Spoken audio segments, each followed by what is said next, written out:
Como surgiu o formatinho nas histórias em quadrinhos?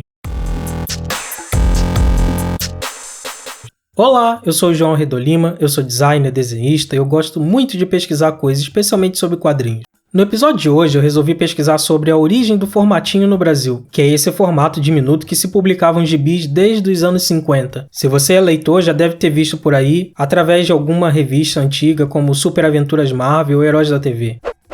O formatinho nas histórias em quadrinhos começou no Brasil em 1952, na edição O Pato Donald 22. Antes disso, as publicações Disney tinham basicamente o tamanho de um formato americano. Diz-se que essa mudança aconteceu inspirada na mudança italiana da revista do Mickey. Lá, a revista Topolino mudou seu formato inspirada pela revista americana Reader's Digest, que era uma revista comum, dessa de variedades, nada relacionada a histórias em quadrinhos e se diferenciava das outras especialmente por causa do tamanho que, em vez de usar o tamanho magazine, como é o tamanho de uma revista Veja, usava um menor para ser mais fácil do leitor manusear e transportar. Apesar do nome no Brasil ser formatinho, é comum no exterior esse formato ser chamado de Digest Size, nome dado por causa da revista americana fundada em 1922. Confesso que eu não sou conhecedor do processo gráfico americano ou italiano para saber se o tamanho diferenciado economizava ou não papel, mas aqui no Brasil a mudança foi maravilhosa, porque o formatinho aproveitava super bem o tamanho do papel comum nas nossas gráficas, que é 66 por 96 centímetros. Tendo o formatinho normalmente 13 por 21 centímetros, as gráficas eram capazes de imprimir cerca de 18 páginas de revista numa única folha sem desperdício, diferente do formato americano de 17 por 26 centímetros, que são publicados os quadrinhos americanos. Então existia uma razão econômica para se mudar o formato da publicação. Mais de uma, na verdade, pois se você pensar que os leitores de histórias em quadrinhos no Brasil eram majoritariamente crianças, um formato menor se encaixava mais adequadamente nas mãos pequeninas. É realmente mais fácil de manusear, de transportar, de abrir em ambientes mais apertados, como um carro.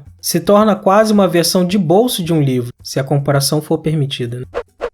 Mas se por um lado o formatinho ganhava do lado da economia do papel nas gráficas e no consumo final do leitor, eram necessárias algumas mudanças devido aos problemas que surgiam na redução do formato. Para começar, reduzir o formato significava que a arte ficava menor e as palavras também ficavam menores. Se você contar que ao traduzir algo do inglês para o português o volume de texto costuma aumentar, ter um espaço menor para escrever era um problema, principalmente porque você não podia diminuir o tamanho da letra, já que isso deixaria o texto ilegível. A solução, rediagramar os quadros ou até distribuir menos quadros por página, para não precisar diminuir muita arte. Além disso, havia a necessidade de mudar o texto nos balões de fala e recordatórios para reduzir a quantidade de palavras para caber no espaço destinado. Isso dava um trabalho extra na produção de uma revista no Brasil, que, em vez de copiar e colar as histórias só adaptando o texto e traduzindo, necessitava que houvesse uma remontagem do conteúdo de diversas páginas, que se tornava um quebra-cabeça enorme. Além do trabalho de remontagem, era sempre necessário retoques nas artes que, muitas vezes, precisavam ser ampliadas, esticadas ou complementadas por causa desse remanejamento que era feito nos painéis dos gibis. Óbvio que isso parece um gasto extra que talvez não justificasse a economia do papel, mas isso é apenas uma especulação minha, tá? A verdade é que provavelmente era mesmo mais econômico pagar gente para redistribuir quadros, remontar revistas e retocar, se isso significava economizar papel na gráfica. O impressionante disso tudo era a liberdade de mexer no material que as editoras tinham. A gente tem que lembrar que era uma época em que as empresas detentoras dos materiais originais praticamente não se importavam com o que era feito aqui no país. Se não fosse algo muito chocante, havia a liberdade até de reescrever a história, mudando coisas, tirando personagens e modificando eventos. Um caso emblemático é a da mega saga Guerras Secretas pela Marvel, publicada aqui no Brasil nos anos 80, quando a cronologia brasileira não estava no mesmo momento da americana. O resultado? Personagens foram modificados ou eliminados do evento e séries de diálogos foram grosseiramente reescritos para que a história fizesse sentido para os leitores da época. Hoje, algo assim certamente não passaria pela aprovação da Marvel, mas na época eles nem se importavam. E se por um lado as grandes detentoras dos materiais não se importavam, as editoras brasileiras também não. O J.P. Martins, tradutor de histórias em quadrinhos, comentou no podcast Confins do Universo, episódio 21, Traduz pra mim, que durante o tempo que ele trabalhou na redação da Abril Jovem, a parte responsável pelas publicações das revistas em quadrinhos, entre outras coisas destinadas às crianças e adolescentes, os executivos da Abril também não se importavam com o que era feito lá. Então esse custo extra que o formatinho gerava, na verdade, parecia não existir.